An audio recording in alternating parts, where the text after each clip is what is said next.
دا خلکې د شپې تراویح کولې پوه شولې تراویح نه وروره راوتي دي دغلته جرح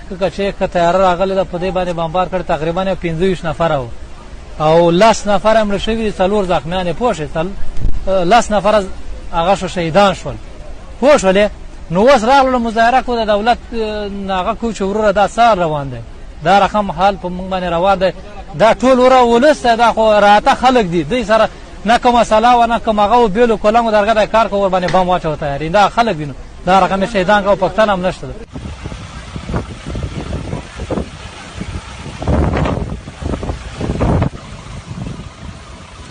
دغه بیګه الکان وبو ته راتلل ته موږ د شپې انجیل لرو موږ د شپې انجیل لرو 10 نفره 15 نفره انډیوالان کېږو انجیل ته ځو د قانون سو د ورځې روزه ده دا چې راځي بس په پله باندې راتېرېږي انجیل ته راځي او بس